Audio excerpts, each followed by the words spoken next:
This is my first visit to Amsterdam and to The Hague and to the Netherlands, and I'm so pleased that I've had a chance already to meet some wonderful students. I want to thank the mayor and the curator for their hospitality as well.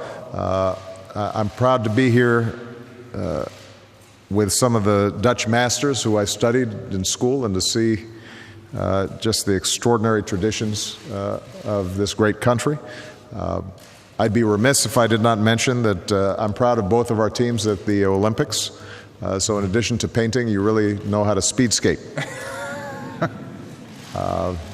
As the Prime Minister said, we just had an excellent opportunity to experience the museum and to see those documents, including the Treaty of Friendship that John Adams negotiated more than 200 years ago, as a reminder of the historic ties between our countries.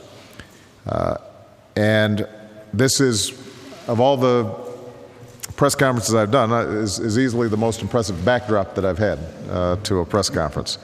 Of course, we're here for the third Nuclear Security Summit, and I want to thank His Majesty King Willem-Alexander, as well as Mark, the people of Netherlands, for all the preparations that go into bringing together so many heads of state. This is just one more example of Dutch leadership, not just on nuclear security, but on many global challenges.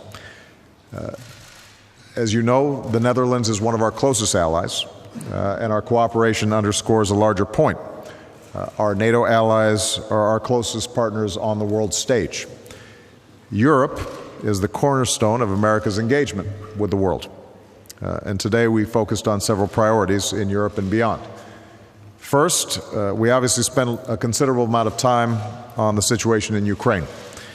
Europe and America are united in our support of the Ukrainian government and the Ukrainian people.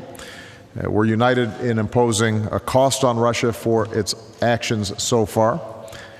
Prime Minister Rutte rightly pointed out yesterday that growing sanctions would bring significant consequences to the Russian economy.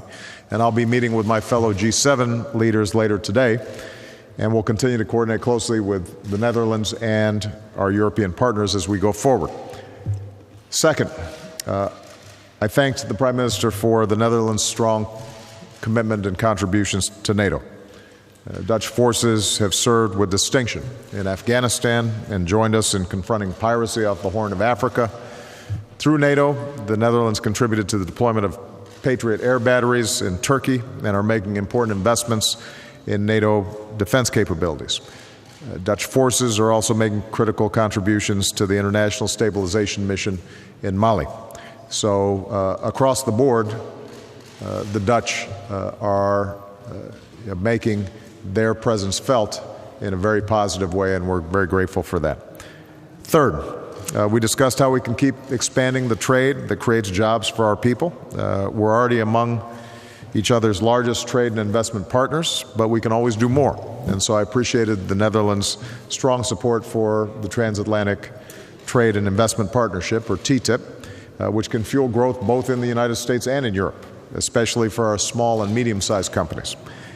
Fourth, we discussed a range of global challenges, as the United States and the P5+1 partners continue negotiations with Iran, we have the basis for a practical solution that resolves concerns over Iran's nuclear program. But at the same time, I think it's important that everyone remember during these negotiations, we'll continue to enforce the overall sanctions architecture that helped bring Iran to the table in the first place.